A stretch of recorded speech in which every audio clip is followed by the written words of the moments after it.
Yeah. I don't always give you the questions on live TV though, so this is Hello everybody. Hopefully we are now live, and this is our latest evolution of the Cornerstone Catch Up. So we mentioned when we last caught up a few weeks ago that we were going to change the format, make it more focused on bringing people in, talking more about specific expertise around housing, property, the business world, charity, homelessness, the things that really matter to us and the things that we hope that the people that follow us are interested in. So we're very glad to introduce our first special guest, and that is Mike Leonard. Hello, Mike. Hi, Gavin. Mike is important to us for two reasons, and I'll let him do a bit more of a detailed introduction to himself. But most importantly, he's very influential in his sector in terms of construction and the construction materials business, and he'll give you a bit more depth about what that looks like. But personally to us at Cornerstone, Mike is very important because he's our chairman. So that's obviously a very important role to us, and everybody's got to have a boss. I've worn a shirt today, Mike, especially. Yeah. Yeah, so there we go. Mike's effectively our boss, and we like that. So yeah, thank you very much for joining us, Mike.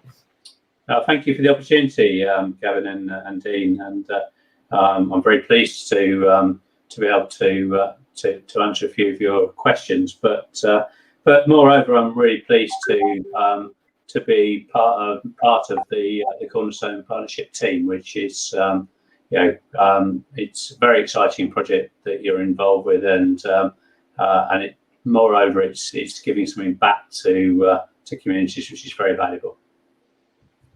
Thank you. That's the nicest thing he's ever said. Well, I suppose to start with, Mike, just in terms of before we delve into the detail about you, if we talk more generally, how has the last year been for you? So obviously we're in a whole new world, and we're sort of used to it now, and we've got a roadway out. How has the past year been?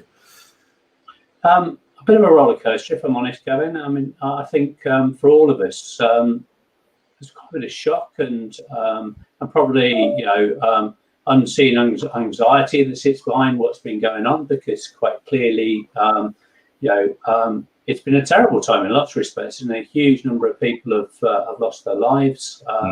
Others are going to live with COVID for some considerable time. Although they're recovering, I think we've all perhaps had a little bit of fear around that. We've had our lives changed in a way that we would never have imagined, and so for me that meant learning to use these online platforms and Teams in about a day, and get back running, and thankfully those technologies were available to us, and I think we've all made very, very good use of those things to keep us going. In an overall sense, I think I've become more productive. So I get far more meetings done a day. I mean, today I probably had 6-7 meetings for today.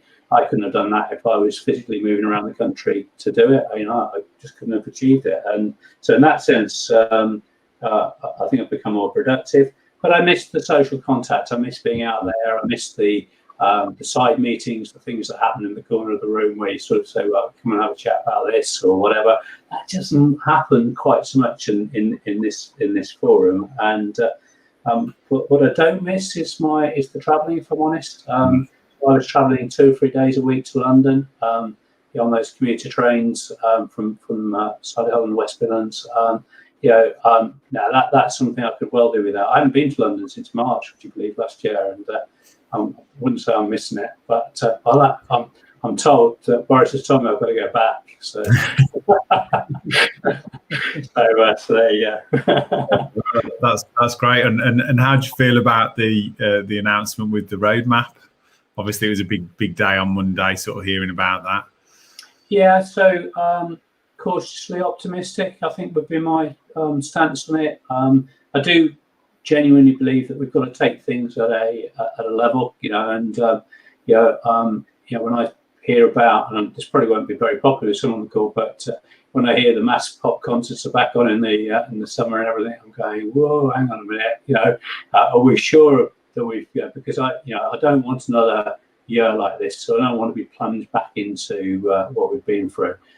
So I suppose my overall position is one of saying, let's be cautious about how we come out of this, and quite clearly, then turn our minds to the economic recovery, because the people that we help and support in Cornerstone are probably some of the people who've been most harmed by this period of time, and how we manage the economic recovery that and engage in that levelling up agenda, which is so important, are also big challenges for us in the next 12 to 18 months. So cautiously optimistic, wanting to get on with the challenges that are in front of us, but anxious that we don't just go back to business as usual and miss the opportunity to build better opportunities for people going forward across the board. Yeah, I think it's. I agree, Mike. It's about making sure we don't forget too quickly. I know it doesn't seem possible that we can at the minute, but we can't lose those learnings, can we, that we've had over the last 12 months? I think so. My analogy that I often use is that if we pass a bad accident on the motorway, subconsciously we sort of kind of slow down, take things very cautiously for the next 10, 15, 20 miles, and then we start to that right foot goes down a bit and we start to move off, and it is a case that we so easily forget, and what we mustn't forget, the real heartache of the loss of life that's occurred here, the loss of businesses. We're in a business that we're helping people to get into back on the feet, get into homes and move on accommodation. But so many businesses have been destroyed by this as well, and there's lots of collateral damage, as well as the health aspect. So, and I think we've all got to collectively help each other get through this and get back on our feet. Oh, that's good. That's a very encouraging message that I think we're really committed to in terms of helping people. But I suppose going back a few steps, Mike, can you tell us about who you are, what your background is, your career so far? Obviously, you can end with the most important part in terms of being our chair, but why don't you start at the beginning? Yeah, so I'm just an ordinary guy, first of all. I'm just on a personal front. I'm married with. We've been married for well over 30 years, but my wife will probably have to tell me what it is. But we've got two lovely daughters. One's 20 and one's 28. So. Who both live at home still, and so during the lockdown we've had 4 workstations around the home, and so thankfully the internet connection is more or less held up, and but it's good. So my career is mostly in business, but a little bit in the public sector. So it starts where you started, guys. So started in retail. So I was a management trainee for what was then Rackham's, which is the big department store in Birmingham. So which is all part of the House of Fraser Group at the time. And so I learned my basic skills of looking after customers and understanding the importance of customers from that journey, really, through retail. I was meant to stay and sort of learn how to be a professional buyer, and I didn't. I moved on and went into sales very briefly, and then into marketing. And marketing was probably my passion, really, which is trying to understand how business really works and understand customer engagement, and trying to build your business around the needs of customers and the opportunities that markets have to offer. So marketing was my passion. I a number of work roles, right to sort of marketing director. Worked for the Marley Group for a long time, so sort of looked after some very big brands, and really enjoyed that world. I was lucky enough to sort of to progress through that and get promoted, and moved on to become a managing director of some quite big companies, and subsequently CEO of companies. I also enjoyed some non-exec roles as well.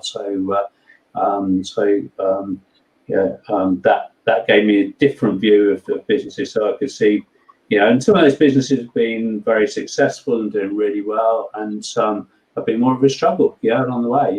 They've been through phases, and I think that's kind of really important as well. I'm a big fan of believing that to get a business working really well, you need all the stars to align at the same time, and that doesn't happen very often. I was in one particular business that was a huge success. We grew it when I first joined. It was a 14 million business, and after 5 years, it was an 85 million pound business.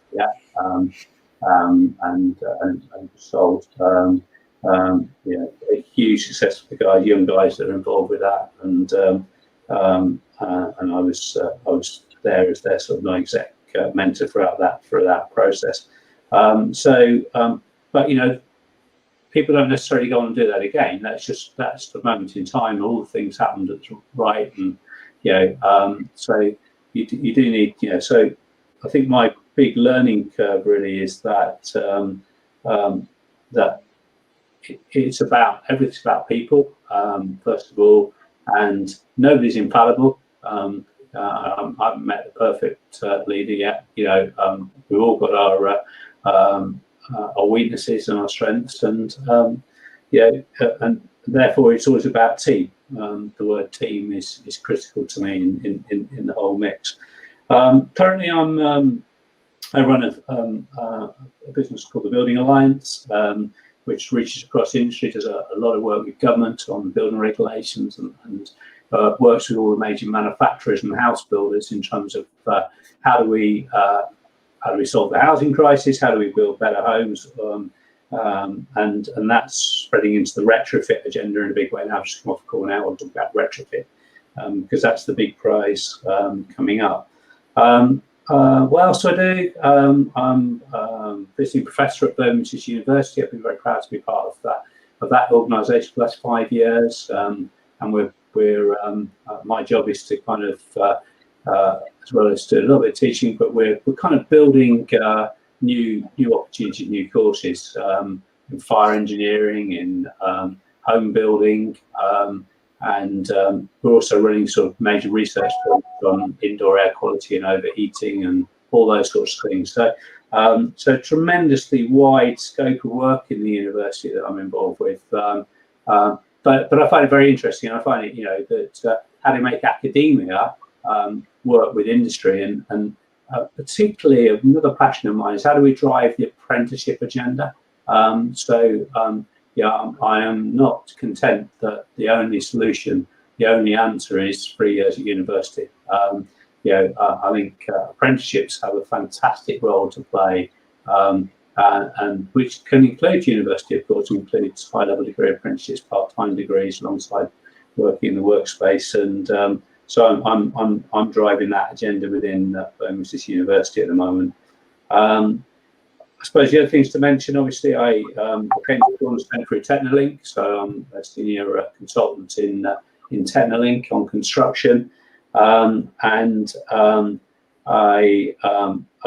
I've also got something that I don't talk about very much. I'm a chief executive of a company called UKTC, which is a special purpose vehicle that's involved in claiming compensation for people who bought trucks over many years from the big truck manufacturers who acted as a cartel, and they've been fined in the European courts, and now we're working on the the competitions act remedies for the people who've been wrong through that. So I'm chief exec of that, and that's exposed me to a whole range of legal stuff on a scale I've never seen before. In the days when we had when we could go to work, we had a courtroom full of at least 130 lawyers, would you believe? Yeah, I've just never seen anything like it before in my life, and so it just shows it's another scale. And it's been interesting to me, so we're doing that.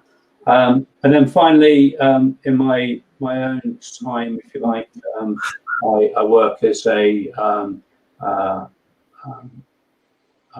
special constable. I've been part of the West Midlands Police for 42 years, and I'm currently a special sergeant working on frontline response duties, if you like, across Surrey, Hull and Chelmsford Wood predominantly, but also across the region with my specialism, which is protest management. So that's me. Sorry, it's good for a long time on that, but there's a lot, I guess. But there's a lot to cover, Mike. Every time you say what your background, I learn something new. Yeah.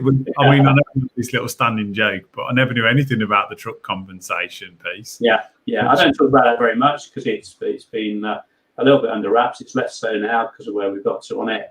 But it was something I was invited to do, and about 4 years ago. It's been and it's exposed me to things that I'm learning all the time doing that job, if you like. I thought in your spare time, Mike, I mean, most people would say they watch TV or do something else, but when your answer is a special police constable, it certainly sets the bar, doesn't it? Yeah. But I did it from very young, and it's just a big part of my life, really, I suppose. And I did get sort of further up in the tree in the special constabulary. I've dropped back down about 6-7 years ago to sergeant because I was missing the operational stuff. That's what I joined to do, and to make a difference on the streets. I didn't do that to go and shift some more paper. I can do that in my other jobs, really. So I really enjoy that, and it's good. Oh, that's great. And I suppose it must be. There's obviously a lot of highlights, a lot gone on within your career. But was there like a particular standout moment or a particular phase of that journey that you can look back on and say was the best part? I think if I go back to my Marley days, and when I was heading up a big marketing function, and we had in those days we had huge budgets, and we could do some really creative stuff and everything. And I really enjoyed that period. If I'm honest, it was exciting. It was dynamic. But the standout moments in my career have perhaps been the ones that have been more challenging. They're the ones that I really go back to, and I think could we handle them better? Could we learn from them? So an example of that, for instance, was I was running quite a big business. And we had factories all over the country, and one of them was in the West Midlands. It happens in Aldridge, and we were in the business as a group of relocating a lot of our production to China, and I wasn't a fan. And it affected other parts of the group. It hadn't affected my part of the group, if you like. And I was asked then to close this factory and move the production to China. And I have to say, I fought that for some considerable time until I kind of got a call from the chairman who said, we are going to move it to China, so we can either you help us or we'll move you. So, okay, bit of realisation. And so I had the job of firstly managing a closure in the West Midlands, which I really just like doing, and also building a new production facility in Ningbo in China, which simultaneously did. The big standout moment for me was, I said earlier about it's all about the people. I was really unhappy about this because I had some very, very good people working in that production unit who, didn't deserve that, and so I couldn't do anything about the outcome. But what I did was I absolutely, I spoke to every single person that worked there, found out what they wanted to do, and we set up in effect our own job centre. I wrote to all the businesses in the area. I had people in to see us collectively and individually, and every single person that wanted a job, and there were one or two that didn't, who wanted to retire or wanted to go off and do something else, every single person got a job out of that process. And so for me, it was about saying, this is uncomfortable, we've got to deal with this, but the outcome's got to be good for the as best it can be anyway for the individuals that were affected.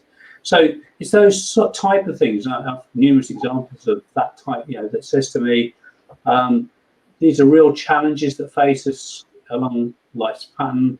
How do we manage them most, and look after the people who have looked after us?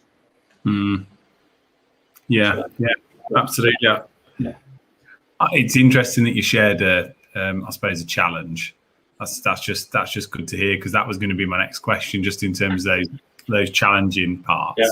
So thank you for sharing that, and that's a great story to hear in terms of not seeing anybody. I think that's the bit that can be missed, isn't it? In terms of the bad stuff happens. Yeah. But how do we, what can we do with it to make it better? Yeah, absolutely. Yeah.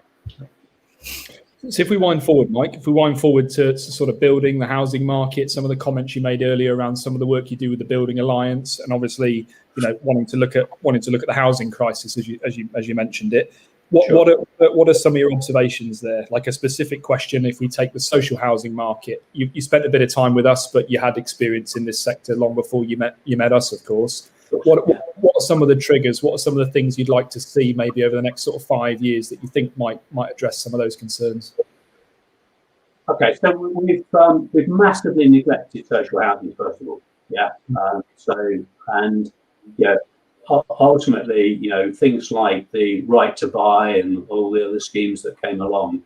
I remember being involved in the very early days of sort of the right to buy, and the promises that attached to it from government that said, we'll replace every single property that's sold with a new, they just weren't kept. Yeah. And so we've seen an erosion of the basic products. And I feel very strongly that that if we're going to build 300,000 homes a year, which is a number that often gets quoted, 100,000 of those have to be for social provision. And have to be truly affordable, not just said as in the way that it's often projected. So I think social housing is very, very important, and I also think that there is no reason why the quality and the offer shouldn't be as good. Yeah. And so it was interesting to me that where you see houses, social houses being built on alongside private housing, that for instance they get de-specced when they're the social housing won't have an extra bathroom, for instance, but the private housing will. Yeah. And there's no real reason for that other than someone's making some sort of because it's not about cost really. The costs are quite small in own terms, but it's somehow someone's making a judgment that that social housing should have a lesser deal than the private, and I totally disagree with that. Yeah. So I want to see equity in the housing market, and I want to see more social houses built, and I want to see more support for businesses like ours. Really, that there are having to fight at the bottom end of the housing ladder, if you like, to get people decent accommodation to live in, which should be a basic right, really. And unfortunately, the way in which the market's been run, and has allowed some people in there into that side of the market who let's say their motives are not the same as ours, shall we? And I know you'll be an optimist on this probably, Mike. But 100,000 social homes a year, it's a a number that's aspirational for most people in the community. Is that achievable? Can you actually see it happening? Well, it's happened in the past, Dean, and the fact is that when we were building those sorts of levels of houses post-war and those sorts of things, then it has been achieved. I think it's deeply political in its origins, and I think that and also to be honest, at the root of the housing crisis is planning, is NIMBYism. So it's not just about could you, it's where would you, and how would you, so all these questions are in play. Everything's achievable, Dean. We've seen that. We've developed a vaccine in 6 months or whatever that everybody said would take years. You've got enough effort into it. Everything is achievable. So never say never, but it will be a long journey, I think. Yep. Cool. And maybe in terms of sort of business then, I suppose, and maybe probably touching on some of the work that you've done with us as chairman, and I think people are probably getting a feel for the value that you add to Gavin and I around, we know everything's possible, and but there's doing it in a measured way, and I think people are probably getting the value that you bring to the way that we operate to make sure that we do that properly. We focus on the quality, we build from a strong foundation. I guess for any advice for people, so starting out in this sector, starting out in business, maybe more generally, the world is different now, as you've mentioned, and specifically the last 12 months have been a challenge. So things are different now, but new business owners, new entrepreneurs, new people maybe coming into the housing space, what are some of the key things they might want to know or might want to be thinking about? Yeah, so I thought a lot about this question, really, and I'll probably surprise you now and say that success in business is not all about money. Mm-hmm. And that's the metrics that a lot of big companies seem to apply. But clearly it's not, and it's about doing the right thing. And that example I gave earlier about people, it's always about people. A successful business, might not be the most profitable one on the high street, but actually it's the best one. And because we're here to add value to people's lives, really, in the round, and people who take risk, who set a business up like you two have done, are invaluable, and need a lot of support and a lot of help to get to the next stage. So I'd say, that's the first point. The second point, obviously, and I'll be sort of talk more about our business, about Cornerstone, is that quite clearly all businesses go through growth pains as well. As businesses get bigger, it's more difficult to keep as closely in touch with your people as when you first started, because the team becomes bigger. That's important. We need more finance and support for the business to help it grow. That's common, and I suppose one of the things that I've worked on with you both really is how do we create that solid foundation in the business and financial record that will attract the investors who can support us with access to lower cost of money. If we can get that, then we can grow, because what's been exciting for me working with Cornerstone is the amount of enthusiasm that's generated by yourselves, but is then carried through by the whole team. And if I reflect back, probably for me, funny enough, the highlight was the Santa project. Because that kind of galvanized everything and showed in a kind of very public way in the end, what great team you've got within Cornerstone, and how valuable that team is to ensuring that we can develop and help lots more people by providing access to the housing that they need. We've also got great customers as well, but we perhaps need more of them. So we need to broaden our church, because we're depends on those, but also grow within those businesses as well. So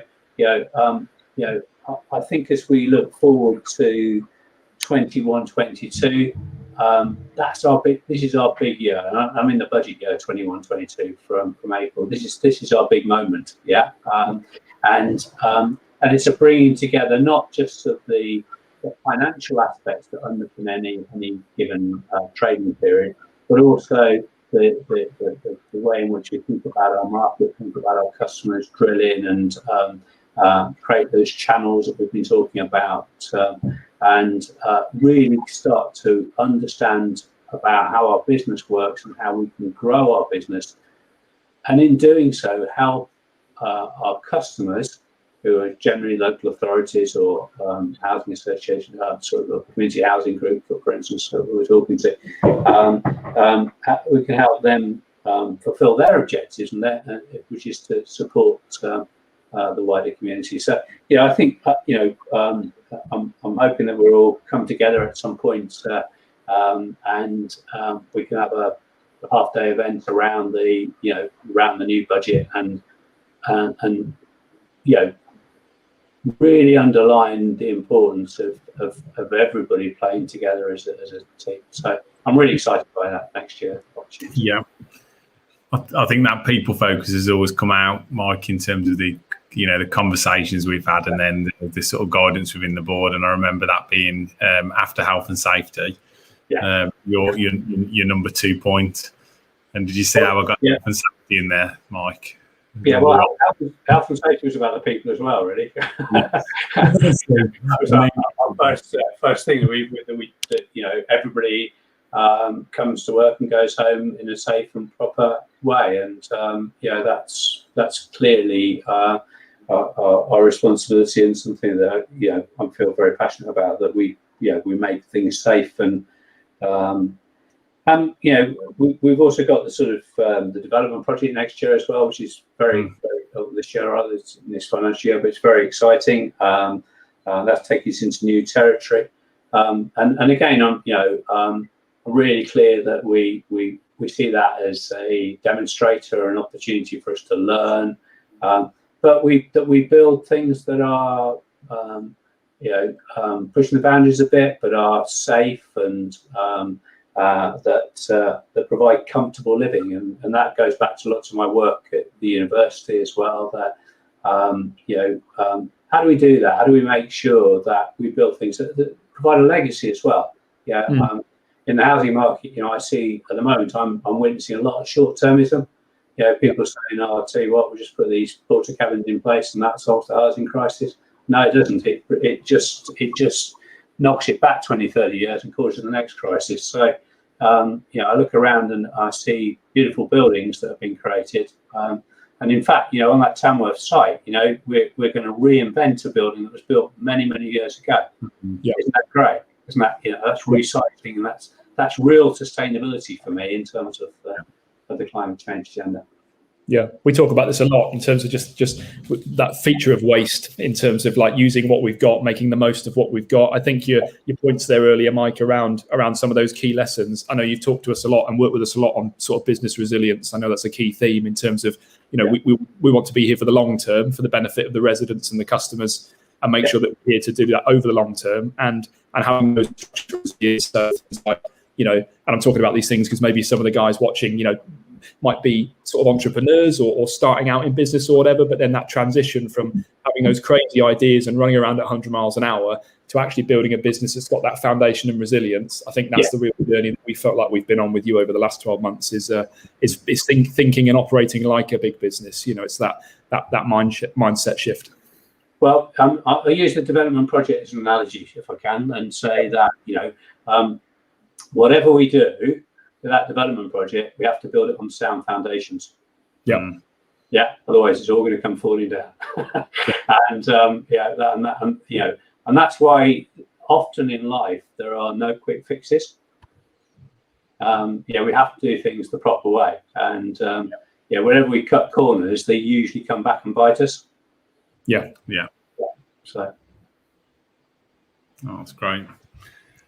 And I suppose from a that length of time you've had, Mike, and those pieces of advice that you can give, who was the person that you looked up to and that gave you that steer and those little bits of advice that really helped you along the way? So it probably speaks to a little bit what I said earlier on, is that I've had some really good leaders and inspirational leaders, and that I've worked to. Actually, both in the in policing terms, and I've worked for a number of people directly who are now chief constables of forces, and some that retired as chief constables. And in business terms, some really successful people that I've worked to and for. But I've learned from all of them a lot in some cases. But as I say, what I've also learned, and I think this is a lesson for all of us, is that none of us are infallible, and we've all got our strengths and our weaknesses. And so what I've really learned is that is that team ethic, if you like, that says play to your strengths, recognise your weaknesses, and make sure you've got a team around you of people who cover your weaknesses, really. Otherwise, you've got a problem.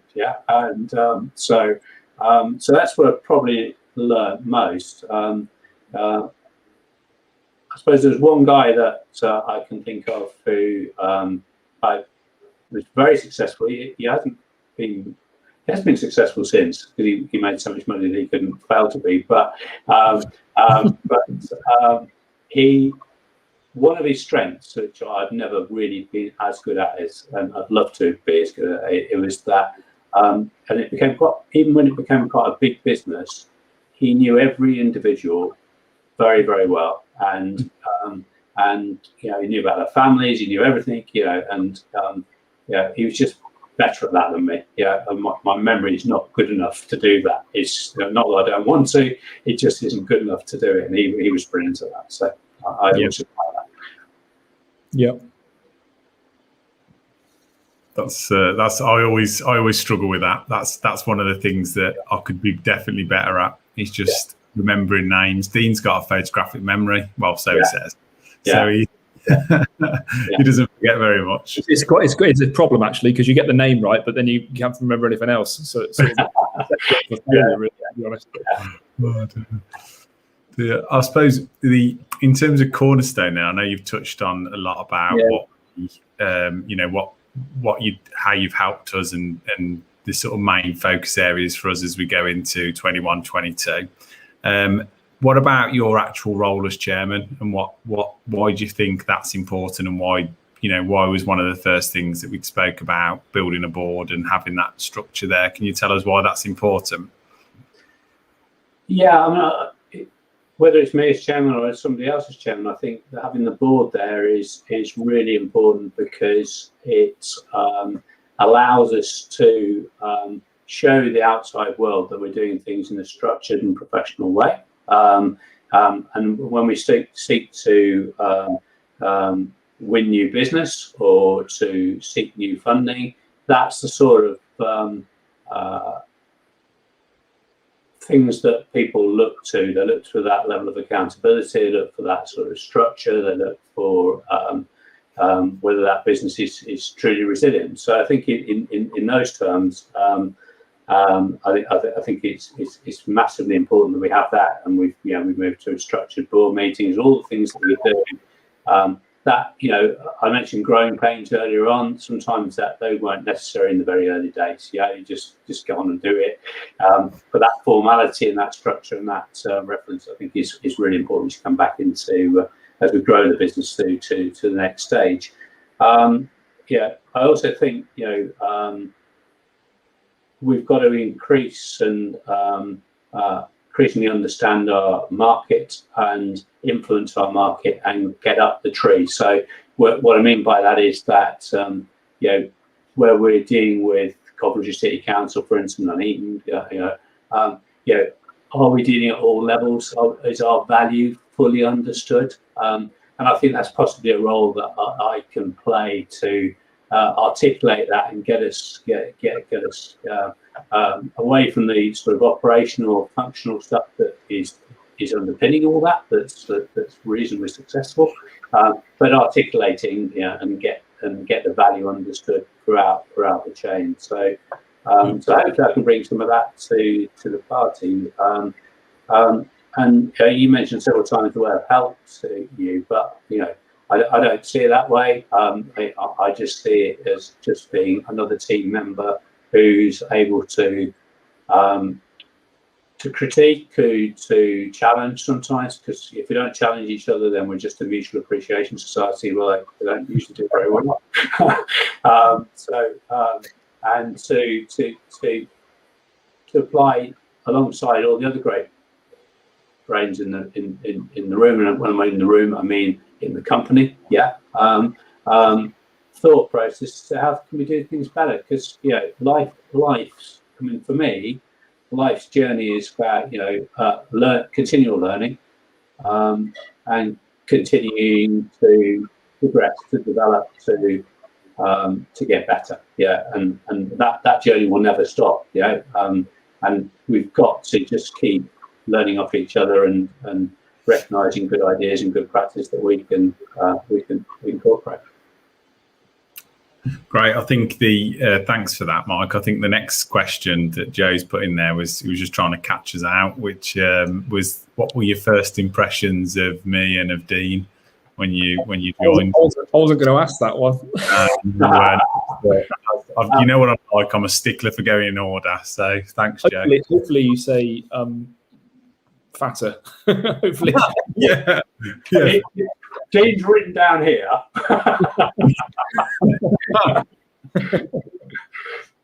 No, so I guess the first time we met was in I think Lee Marston Hotel, I think it was.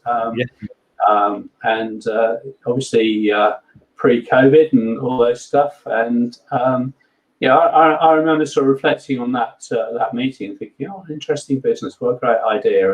I was, and what enthusiasm, and that's been my experience all the way through. You both, completely elude,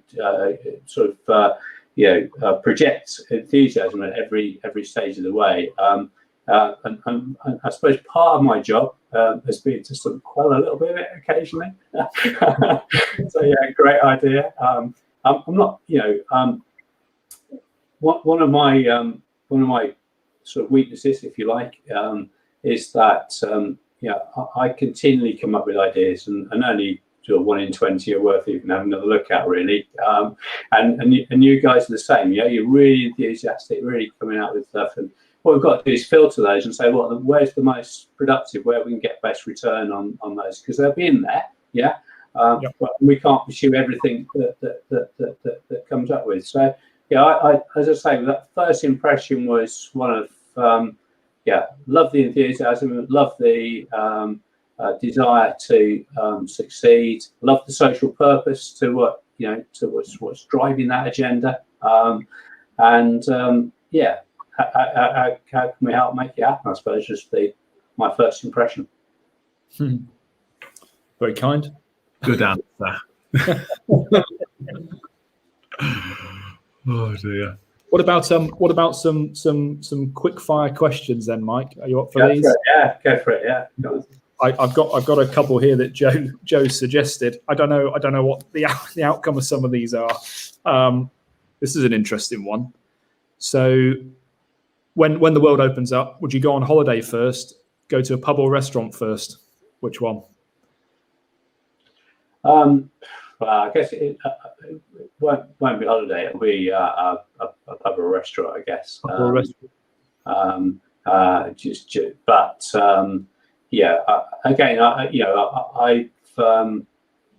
want to learn more before I do it, if you like, and particularly not so much the pub or restaurant, but I want to help businesses get back as well, and that's important to me. But as I said, I want to do that safely. That's the most important thing for everybody. Yeah, I'm not me personally. Me personally, I get my jab on Saturdays, so I'm there you go. halfway there. So. Do you have a favourite restaurant, Mike? Do you have a favourite place that you would go normally? Yeah, probably there's a little restaurant in Dickens Heath called Giovanni's Italian restaurant. So yeah, that's probably my favourite. But it's a long time since it. I did go out in August on the Eat Out to help out to a couple of but I think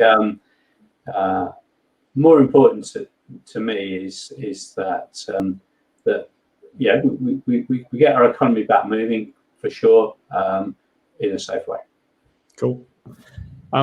Travel backwards in time or forwards in time? Really interesting question. It has to be forwards, to be honest.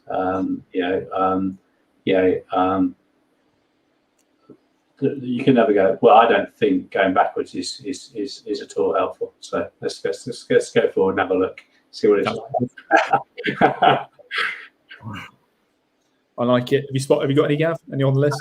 Well, yeah, okay. Here's one, because this is just particularly awful in terms of the either or. Is solve the housing crisis or solve climate change. Oof. That's tough. That's really tough. That's Blamed you. Can I solve the housing crisis and address climate change? I think just to pick up on the point, I guess climate change is the biggest single challenge, if you like, that we're going to face.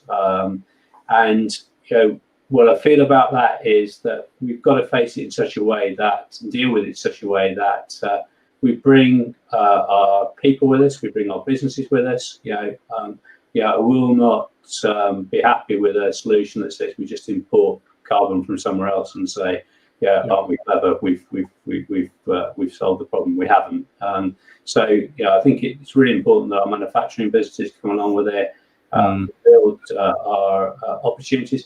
Go back to the heart of what we're doing in Cornerstone and providing housing.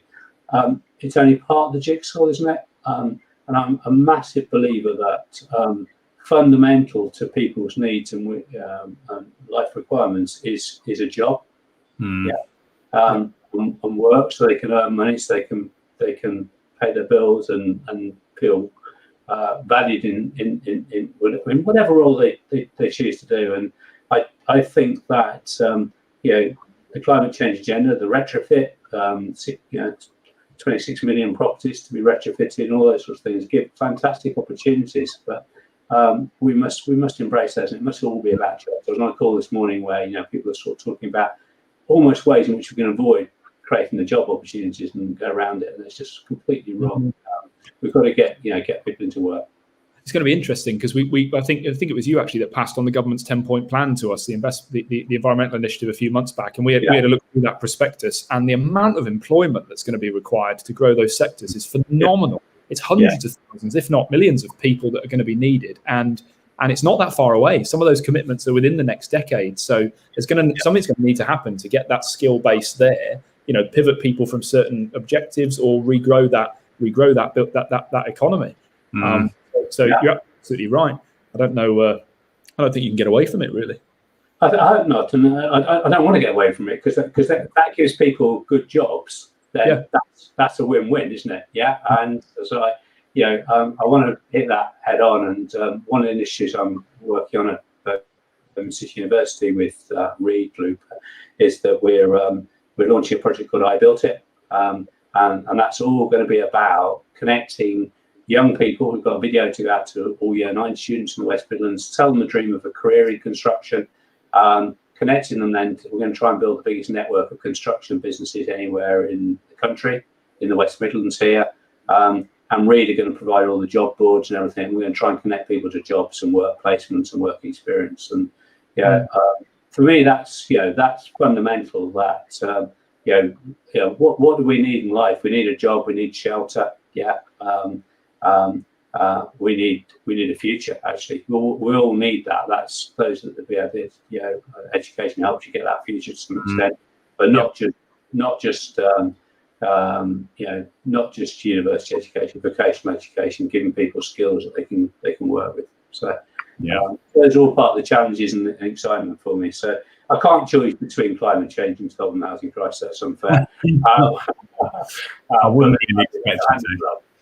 I knew you'd come up with a suitably politically correct answer, Mike. There was no doubt in my mind that you would choose between those two. I think that's a really interesting point on the employment side, though, because I always think this. I know a lot of people think that one day they'd want to win the lottery and then retire, but I've always thought the exact opposite. I couldn't think of anything worse in terms of just sort of sitting around. I remember once I injured my leg. And I had to stay like sort of sat up for about 5-6 weeks, and I couldn't work. And it was so unbelievably depressing in terms of just like the ability not to feel productive. So I think that's a really interesting perspective, that actually it's something that is we need to be able to thrive. Is that purpose? Yeah, very, very much so. And there may be some connectivity with what we're doing, in the longer term, as to how we get help people really, and point them in the right direction. It's a lot of it's signposting, same with mental health and all the things that I'm engaged with. We can't do all this stuff, but we can signpost people to the right place. Yeah, well, that's fantastic. We've got some other quick fire questions, Mike, but we'll save you those because you're only just going to get out of them in a very deft way anyway. So, but I suppose just to close up, really, because we're coming to the end of our time, but just to say a massive thank you for being our first guest on this new format. It's been fantastic to hear. Really good to hear about your journey and about some of the things that you've learned throughout your career. And I suppose just to take the opportunity to thank you for the support that you've given us in your role as our chair as well. So that's been much appreciated. And if you're going to be nice, we're going to be nice too and say thank you. You've done a real good job. Well, thank you for that, and thank you for the opportunity. As I say, I really enjoyed it. Really enjoyed the journey so far. But I think we're going to enjoy the journey, the next part of the journey, even more. Because I think we've got all the stars are starting to align, and when we bring new customers on board, when we get our developments away, and when we buy some more properties, Dean, and we get that financial security that we need in place, with the access to low cost money. These are the things that we're seeking to do, and I said it wasn't all about money, so I'll finish on that point, if I may, and just say it is all about people. It's all about the Cornerstone team. It's about our customers in the local authorities. But most importantly, it's about the people that we're able to help and support and change their lives. And if we change anybody's lives, it's a good thing. And I think you're doing that in spades. So well done. Thank you. Right with you. We're right with you. Good. Sorry, Dean, carry on. That's all I got to say. I was going to say, I thought you had some really powerful. We can't take any of Mike's thunder there. I was just going to close by saying, if you've been interested in anything we've been talking about, you can connect with Mike on. I believe you're on LinkedIn, aren't you, Mike? In terms of it, if people want to reach out and connect with you, ask any questions, or learn more about the initiatives that Mike's involved in, whether that be through Birmingham, whether it be through the Building Alliance. You can connect with me and Dean and follow what we do in Cornerstone on LinkedIn, on Facebook, on Instagram, on Twitter. Anywhere else, Dean? The real world as well. Yeah, you can also see us on the web. Yeah, in the real world in a few months' time. And also, if you want to learn more about Cornerstone, it's www.cornerstonepartnership.co.uk. But thanks again, Mike, and it's been really good sharing a little bit about you. And we'll speak to you again soon. Yeah, Thanks, guys. See you a bit. Thanks a lot. Bye now. Bye.